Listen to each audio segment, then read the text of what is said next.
Hey guys, it's Dr. Sin Yong from Goken. Today we are talking about the mid-face lift. What exactly is the mid-face lift and what does it actually tackle? You know, with age, what happens is that all the fat pads in our face tend to be resolved, with the deeper ones resolving faster, leading to a loss of support for everything on top. So everything drops and we get lines over here, we get hollowing over here, we get hollowing around these regions, we even get lines that extend further down, reaching to the angle of the jaw. And how do we achieve the mid-face lift?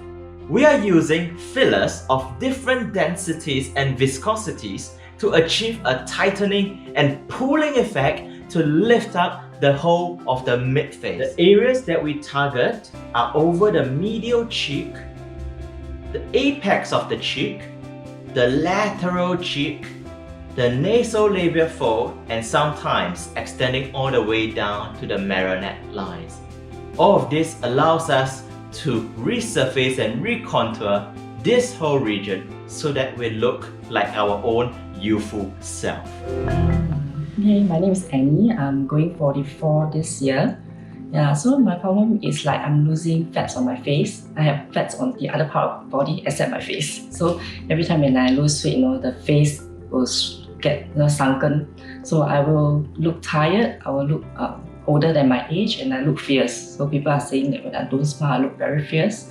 And I also do not like to take pictures, especially on my side profile. You really can see the bony, the bone face structures.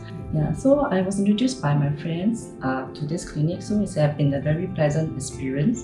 The moment you walk in, you don't really feel like it's a clinic. It's very posh, cozy, and the staff are all very friendly. They make you feel at home, make you feel at ease. Dr. Sin Yong is very patient and he makes sure he answers your concerns, explain to you what's the procedures and what's the things that he's going to do to help you improve the problems that you have. So I think throughout the process, he's very gentle. I mean, he made the pain as low as possible. So it's manageable. I'm pretty pleased with the result when I see the before and after picture. Definitely the face is fresher, lifted and more plump up. So I hope I won't get the comments that, oh, you look very fierce when you don't smile.